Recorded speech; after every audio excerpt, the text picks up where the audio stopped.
What is up, everybody, and welcome to the Joe Kilgallon Podcast, aka Kilgallon's Pub. How the fuck are we doing today? Hope you're doing wonderful. If you're listening for the very first time, well, welcome, damn it. I am stand-up comedian Joseph Matthew Kilgallon. You just got the full name, everyone. I'm a comedian out of Chicago, Illinois. I travel all over the country. Let's start off with that. I will be in St. Louis, Missouri, this November 2nd through November 5th. 6 shows over 4 days, Thursday through Sunday. 2 shows Friday, 2 shows Saturday at the St. Louis Funny Bone out there at the Westport Mall. I think it's called the Westport Mall. It's in Maryland Heights, Missouri, which is a suburb that borders St. Louis, I believe. So if you're in the area, get your ass out there. We'll have ourselves a fuck of a time. All right. Today is Halloween. I'm recording this, and I have to apologize. It's been a couple weeks, I feel like, since I've talked to you last. As you can tell, the voice is not 100% back yet. I went from having a voice problem to then just straight up getting sick. Bronchitis, I believe it was. Well, they tested me for other shows. COVID negative. I did some shows though anyway. It was negative, so I was fine. I told the crowd though, because they were like, why is this guy hacking up a lung on stage, that I was just straight up spitting tuberculosis all over them, which I wasn't, but who knows. Negative for flu, negative for strep throat, and other such things. But it's one of those coughs where it like rattles my chest. It hurts. Makes me feel like I was like a coal miner or some shit. I would have been a shitty coal miner back in the day.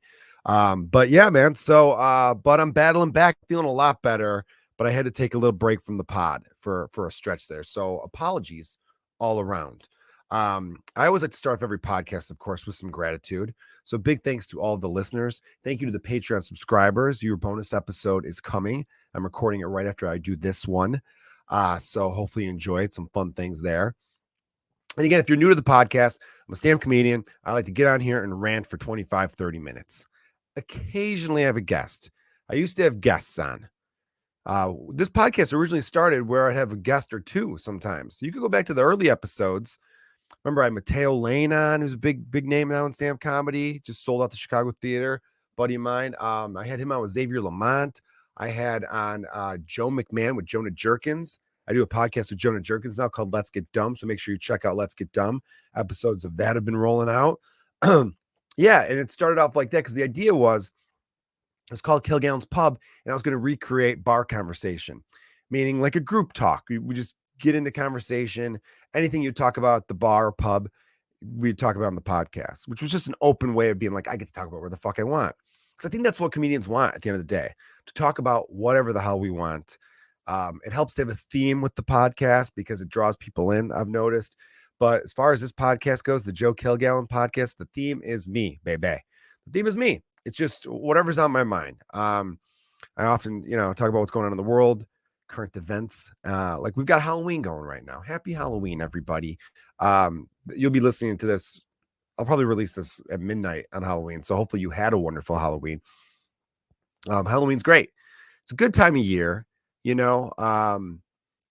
starts to get darker earlier, get people decorating a little bit. It's fun. I came across a video that told me the history of Halloween. It was from this woman. I don't know what her name is. The Instagram account, though, is called Hedgerow Healing, I think. Google that or Instagram that. She's a girl who looks like she's probably in her early to mid 20s. And she talks about like Celtic traditions. She's really like, her whole account is all about like Celtic paganism, Celtic like spirituality, the history of the Celtic people, which I am of Celtic ancestry. So I think that's why I saw that one of the videos and I got drawn in. And Halloween has Celtic origins. It started in Ireland and Scotland. And when immigrants from those countries came across the Atlantic to America, they brought those traditions with them and it became a big deal.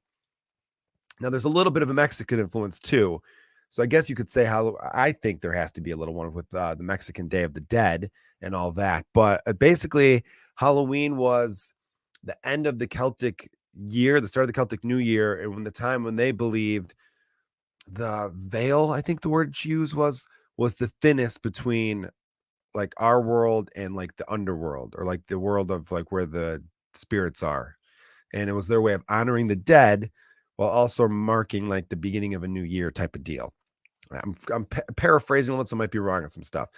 but it started in those Celtic nations. And I know she reps, I think she's in Wales, but on her profile, she's got the Welsh flag and the Irish flag. So I don't know if she's Welsh and Irish, but she's all Celtic and she's all about the Celtic stuff. So, and it's really fascinating and it's really fucking cool. And I wish I wish I knew more about it, but it's Halloween. So, you know, it wasn't just St. Patty's Day that the Irish brought to America. It was also Halloween. So it's pretty cool. And they would dress up back then too, but they dressed up more like, you know, spirits and ghouls and more, you know, they weren't slutty ghosts back then. You know what I mean? It was very chilly part of the world. It rained a lot. You know, I don't know what they do now. I haven't been to Scotland or Ireland on Halloween. I've been to those countries, just not on Halloween. So I don't know if Scottish women or Welsh women or any of the Celtic nations, I don't know if they're all like, look at me. You know what I mean? I'm going to be rocking some thigh and showing some cleavage because it's it's a rainy part of time of the year in those countries. And so I don't know. I don't know if that part of the world is like, look at me.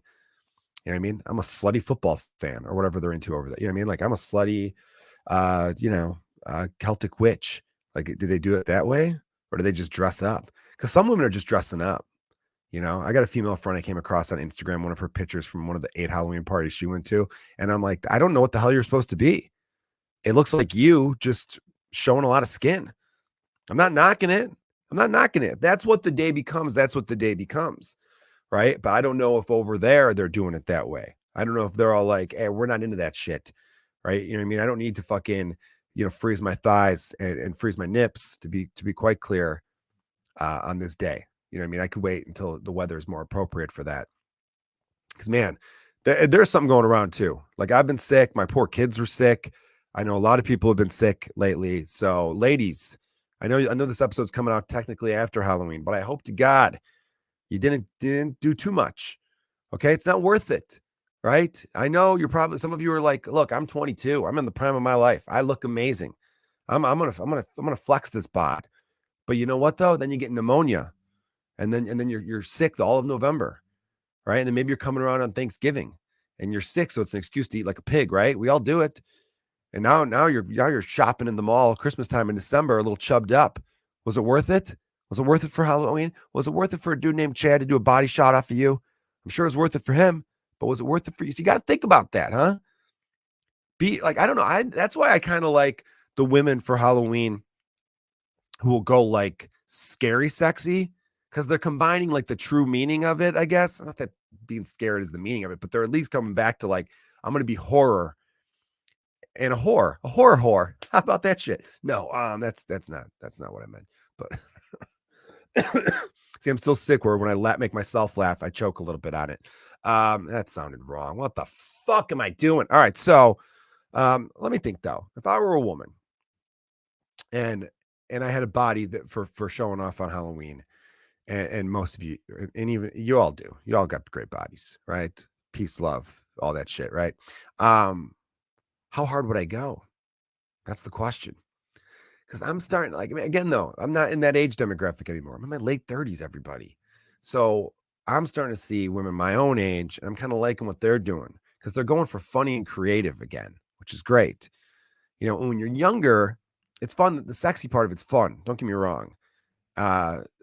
But then you get a little older and you're kind of like, do I really need to? Do I really got to do this? You know what I mean? Like, I don't know. I like Halloween, but there is pressure.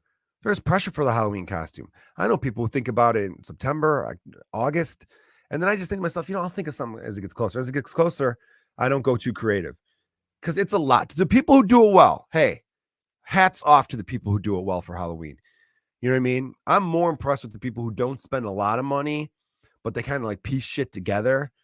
Like there was this couple, they went as Randy Johnson when he was on the Arizona Diamondbacks, famously in spring training game, threw a fastball that blew up a bird. Like a bird went in the path of his 99-mile-an-hour fastball, and the thing just, you just saw a puff of feathers, right? Randy Johnson, bird murderer, And this couple went as that, and it was great too. And she kind of went as a sexy bird a little bit.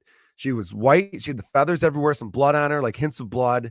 And wearing like a white dress, really pretty girl. And he was just dressed like a baseball player. He was dressed like Randy Johnson. He had Randy Johnson jersey on, even with the old school Randy Johnson mullet. And I remember being like, you know what? That's a pretty dope costume. That's creative. Shout out to my guy, Nick Kuhn, friend of mine, Nick Kuhn, Kuhn. All right.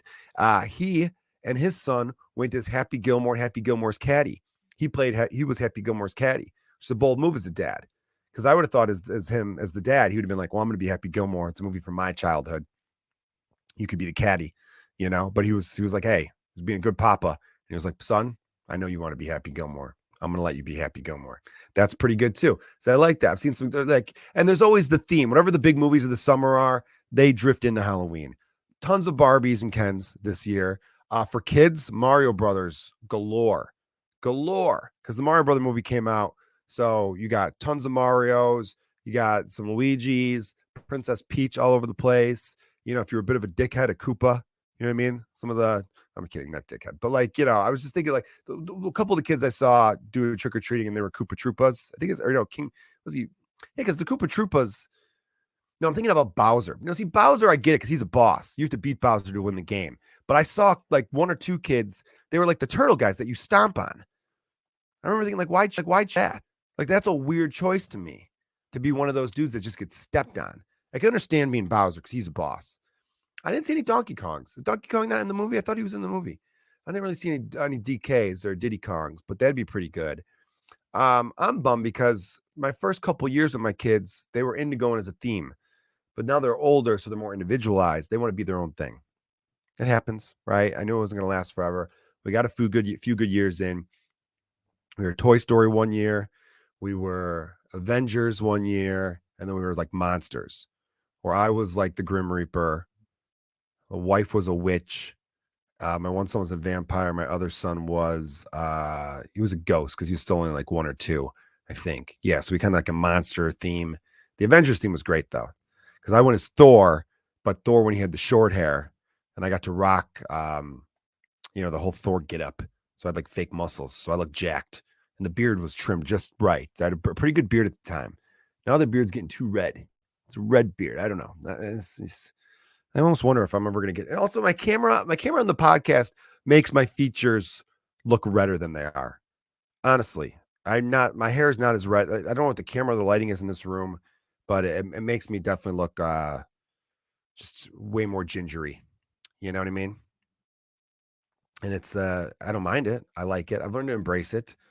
Anyone you meet with red hair as an adult, they got shit for it as a kid. I saw some dickhead make a thing.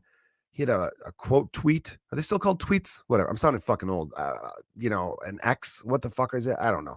Elon, it was a stupid choice. Two things over the last few months that make no sense to me. Twitter become an X and HBO becoming just Max. It's very dumb. So, but the point is, I guess there are people who are getting like freckles tattooed on their face to make it look like they have freckles. And then someone's like, this is crazy because kids got made fun of these back in the day. And someone quote tweeted that by being like, no one ever got made fun of for freckles. Come on. I'm like, motherfucker, I had freckles. And people made fun of me. They called me freckle face. They give you shit for it. Right. And what made my freckles go away is I didn't like having freckles because of that. So I avoided the sun. Because someone said, if you stay out of the sun, you'll get less freckles. So I always wore a baseball hat and I just would avoid the sun. If I was outside, I played outside every day, but I'd play in the shade. I made sure I had some shade on me at all times. And then eventually the freckles just blended in and that was that. My older sister didn't stay out of the sun as much. So her freckles maintained. As an adult, your freckles kind of fade. They blend in with the rest of your skin and it looks fine. But I remember people being like, how come she still has freckles, but yours went away? And I'm like, I made a point to stay out of the sun. Yeah, people would give you shit if you had freckles. And the person who said that, I remember being like, what a fucking dumb statement. Oh, because you didn't that's the problem with the internet now too. If it didn't happen to you or you don't see it right in front of you, it didn't exist, which is the most fucked up part about the internet nowadays is we are the most connected we've ever been, but we have no sense of reality, right? I know I go on about this in previous episodes of the podcast. New listeners, lean in. Old listeners, you can tune out for a minute or two. But really think about it though. How often do people go, this is what everyone's doing now? It's like, really? Is it everyone? Or is it the three dickheads you saw on the internet do that? Right? It's not like there's all these bullshit stories that go around where it's like, oh, kids are doing in school now? They're identifying as cats and dogs. No, they're not. Maybe one kid did that and that story went viral. And so you think that that's the big fucking thing that's happening. It's not happening though. Right? And it goes the other way too, where people think just because they didn't witness that. Like this guy thought, I never saw anyone get made fun of for freckles. So therefore, nobody got made fun of for freckles. That's what he thought reality was, which is just a dipshitted point of view. Dipshitted, does that work? I'm going to make it work. I think we need a new set of swear words, right? We need a new set of insult words. We need a new set, something. We've been going on for too long. A lot of times we recycle old ones, bring them back. But I think we need new ones. So I don't know. I don't know if it's going to be me to be creative. I like to take, here's my new thing, is I take current swear words, but I switch them out in phrases. Like we often call someone a piece of shit. One time I got mad, I called someone a piece of fuck. You fucking piece of fuck. That's what I said once. I was a little drunk. So when I said fucking piece of fuck, I don't think I meant to, but I liked that rhythm. It almost was like musical. You fucking piece of fuck. Right? You could put a beat to that, loop it, and now you got yourself a jam. Right? That's something people would grind to on a Friday night, right? You know, getting a little fucking crazy on the dance floor. You know what I mean? You're dancing behind some random woman. This is you, not me. I'm talking about you listening, right? You're dancing behind her. She's throwing her ass up into your dick and balls just enough to make you feel it. You know what I mean? And you're feeling it back too. You're rocking a nice chub, but you're not fully on erect. You know what I mean? Because you control yourself. So you're throwing that chub right back into her fucking cheekbones, right? And not like her cheekbones in her face. I'm talking about her ass, right? And you're pushing it back in, right? And you're getting low with it. And the song that's playing in the background is "You fucking piece of fuck." Fuck you, you fucking piece of fuck, right? And then, you know, it almost sounds like a pizza fuck. I said, you fucking pizza fuck, but it's a piece of fuck.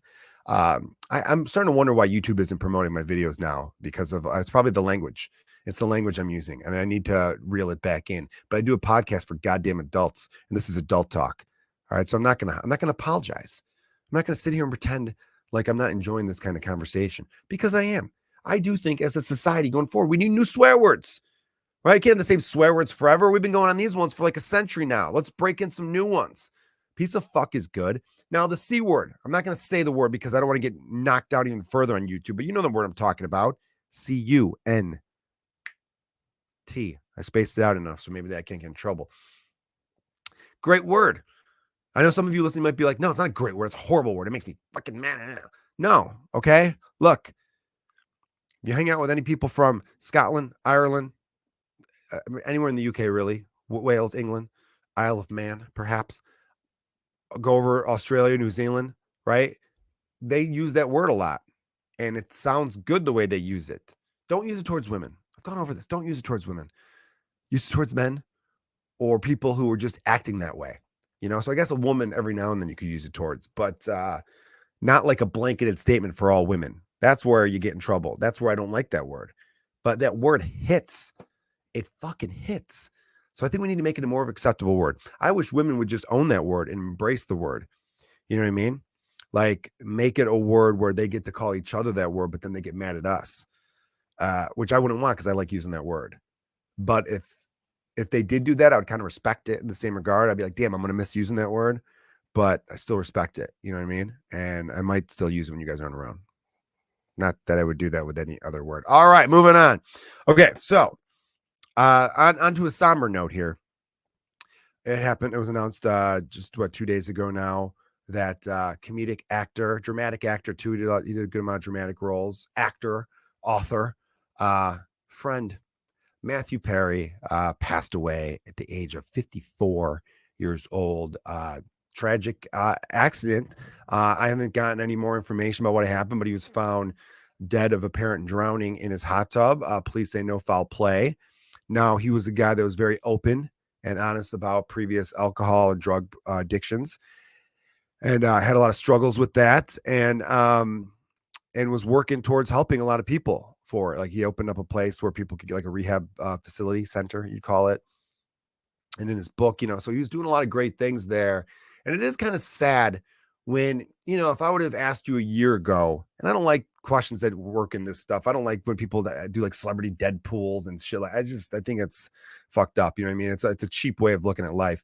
But if I would have asked all of you a year ago, hey, which of the 6 cast members of Friends is going to die first? I feel like everybody would have chosen Matthew Perry, just given his past demons, I could say. I don't know. It just, you know, it sucks when anyone dies, especially someone who seemed to be a pretty good person overall and was making amends and trying to do right with their life, regardless of them being a celebrity or whatever. But this was someone who, touched a lot of people. I know a lot of people were just like so bummed. Like that Friends was a part of, any show that's on 10 seasons. I know people who started watching that show when they were when they were 10 years old, and then they watched the finale when they were 20.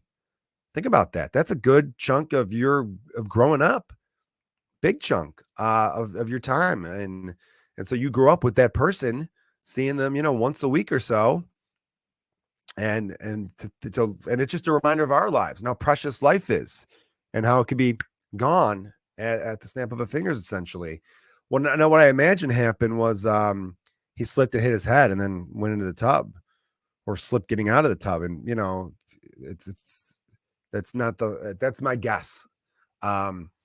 Drugs, could he have, no one's announced anything yet. I don't want to speculate. Is it possible that he relapsed and passed out in the hot tub and that's how he drowned? It is.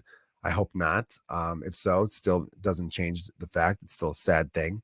Obviously, addiction is a real thing. It's a disease. So, some persons that maybe suicide. I'm like, no, drowning via suicide is impossible.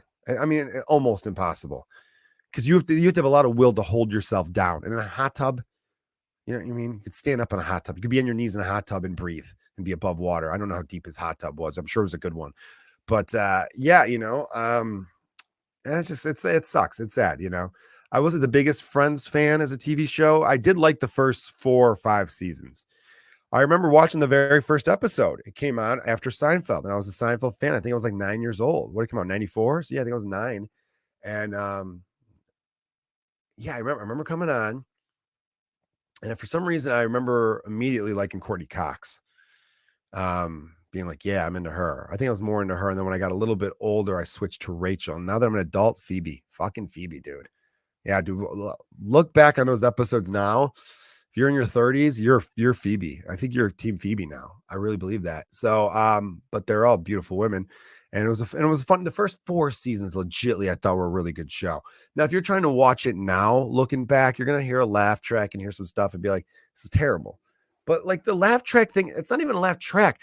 Look, I lived in Hollywood for 2 years, and I lived in the LA area for 3.5 years. And I worked at Warner Brothers, the same lot they filmed Friends. A lot of the shows back then, now some would add laughter. That is the truth. I don't know if Friends would or not. But like I worked on a TBS show called Sullivan and Son. Shout out to Steve Byrne, Roy Wood Jr. They were on that show. Dan Lauria, a lot of good dudes were on that show. Good actors, good people. Vince Vaughn and Peter Billingsley were executive producers, and some of the writers I got to meet were really cool people. So anyway, though, I got a job as a stand-in. I moved out to LA. I was like 29 years old, and it's about 10 years ago. Anyway, they did live tapings of the show. So they had a live studio audience. They bring in an audience. They have a warm-up comedian. There's this dude, Gary Cannon, good dude. And he would just get the crowd jacked up. They play music, they have a DJ going. They throw candy at them. He tells some jokes, talks to him. He's a great crowd work comedian. So it's a lot of crowd work. Where are you from? You're busy from here. Oh, cool. Let's talk, all that kind of shit. And then they do the show. They introduce the cast. They come running out and cheering, and everyone claps and waves at them. Because I went to a Mike and Molly taping. And but was it before I started Sullivan? So it doesn't matter. Anyway, so the laughter's real. Like it's not, there's a real audience there laughing. And that's why there's spacing like that. I've heard someone say, watch Friends without the laugh track. It's so awkward. Yeah, it's awkward because when you tell a joke and people are laughing, you're not going to keep talking. You're going to wait for the laughter to end and then fucking deliver your next line. So I never thought that was a fair criticism of Friends. But through the first 4 to 5 seasons, I legitimately really liked. Then I remember being like, it feels like they're just going back and forth too much and they got a little lazy. That's just how it felt. I didn't watch a lot of the later seasons. All right. I was in a high school at this point. I was going out a lot on, weeknights. So I wasn't really watching a lot of sitcoms. And I remember back when Friends was popular, it felt like at that time, and this still exists, by the way. And if you're one of those dudes, you got to check yourself a little bit. All right. Because it's kind of ridiculous. If women really love a thing, men would naturally not like it. They'd be like, it's a chick show. Chicks like that show. So they wouldn't even give it a chance. I'm like, it's for both. It's a show with 3 women, 3 men, and it's about the lives of what it's like to be single in your late 20s, early 30s, and all that kind of shit, right? That's what it is. And there was jokes for men and jokes for women. And by the way, not like there's humor. It's like women liked Seinfeld too. You know what I mean? Like women like it's. But I've seen this in life. There are some dudes out there who, if women are into a thing, they automatically assume it's for chicks, and they don't want to. I don't know what it is. It's like I just don't get that. Does it make you less of a man if you like a show that a woman also likes? Seems kind of stupid, doesn't it? You know what I mean? Because you know who got me into Game of Thrones? Women, a couple women I knew. My wife being one of them. She started watching it with one of her friends, or her sister told her about it, and then they told me about it, and I'm like, this show's amazing. This last season of Game of Thrones sucked, but the last couple episodes, I feel like there was still some good episodes at the end of Game of Thrones. Anyway, though, but that's not the point. My point is, like, how can you just immediately be like, oh, they women, like, it's fucking weak. And I don't know, a lot of those dudes think they're being tough. I don't like that shit, man. Like fucking girl shit. That doesn't make you tough, makes you kind of weaker, because it's like you're saying something you would like, but because someone else likes it, you can't like it, then you can't enjoy it. I don't know, it's kind of weak. And it's funny too, because the show Friends is the show that coined the phrase chick flick, like a romantic comedy, a movie that's aimed towards women. They coined that phrase in season 1 of Friends in 94. Chandler, Matthew Perry, R.I.P., and Joey and Matt LeBlanc, they got dragged to some movie, and when they got back, they asked how it was, and they're like, chick flick, like that's stuck. So it's funny that I see this. I don't know. There's a lot of hypocrisy that us dudes do, and I think we got to fucking relax with it a little bit. But I totally understand, you know. I think everyone has that celebrity that when they die, it feels like, what the fuck, you know, they're not here anymore. Man, that's a bummer, because they brought so much, you know, joy to the world. Don't shit on those people. I can't. That's another weak move, and it's easy. It's fucking easy. It's too easy to be the person that goes, you didn't fucking know him. What are you sad about some celebrity? You didn't fucking know him. You think they'd be sad if you fucking died? Huh? You didn't know that celebrity. Don't be that piece of shit, because it's easy. It's easy. You see everybody sad about Matthew Perry dying, and then all of a sudden here comes you with your fucking obvious jokes. Huh? What are you fucking? You got your collar up? Were you too cool for school? It's easy. It's soft. It's soft shit right there. Just shut the fuck up. If you don't like the show Friends, if you don't like Matt Perry, that's cool. Shut the fuck up. All right? You don't need to swing at every pitch. Let people be sad about what they're sad about. All right? Let people celebrate what they celebrate, and let people, you know, mourn the way they want to mourn. All right? Who are you to tell someone they can't be sad because they didn't actually know the person? All right? Regardless of that, that person clearly had an impact on their life. They brought them entertainment for a long time. And now that they're gone, it reminds us, hey, one day I'll be gone too. And that's really what it comes down to. You know, life is fucking precious. It's fragile. It goes fast. All right? You know, that's the easiest thing I'll ever say, and the most obvious thing I'll ever say. Life is quick. You know, the Irish have a saying, you know, we're not here for a long time. We're here for a good time. Life moves pretty fast. If you don't stop and look around once in a while, you can miss it. Ferris Bueller, that guy knew his shit. I think Matthew Broderick and Matthew Perry were friends in real life. Am I making that up? Might be making that up. But yeah, sad to see him go. And it's always sad when it's a group of people and you affiliate them with all each other, you know, like whenever it's the first of a group that goes, you're always like, fuck, you know, like I know a lot of people out there still think, man, Paul and Ringo are still alive, but one day it'll be just one. And we'll all think to ourselves, damn, there's only one Beatle left. Fuck. Right? It's just hug your loved ones, enjoy yourself, and be good to people. That's the thing I want to take away the most from it, is when there's an interview that's been going around with Matthew Perry that I've seen a couple times being shared on TikTok and Instagram, where he's it looked like it was not taken that long ago, because, you know, his book came out about a year ago, I want to say. So he's on a tour, press tour. He goes, I know I'm going to be remembered for Friends. When I die, Friends will be the first thing out of people's mouths, but I don't want to be remembered for that first. I want to be remembered as someone who tried to help other people and who tried to, you know, be good to other people. And that was the legacy he wanted. Like, because at the end of the day, that's what people are going to remember the most. You know, as a celebrity, if you're a musician, a comedian, an actor, they're going to remember that, because that was what. But I tell you what, Matthew Perry's close friends and his family, they're not thinking of him as an actor. They're thinking about him as the human being. And that's the way it's going to be for most of us. They're going to think about you as the human being.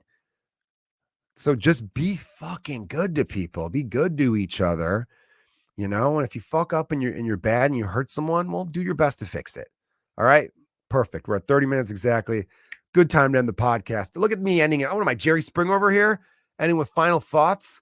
Huh? Ending with some positive message, throw some love out into the world. Holy God. All right. You guys are amazing. Thanks for all the support. Patreon subscribers are amazing. If you guys follow me on YouTube, TikTok, you guys want to help me right now, share any of my comedy with your friends and family. It goes a long way. I really appreciate all you. And again, I'll be in St. Louis Funny Bone November 2nd through 5th. If you're in the area, come on out this weekend. All right. Cheers.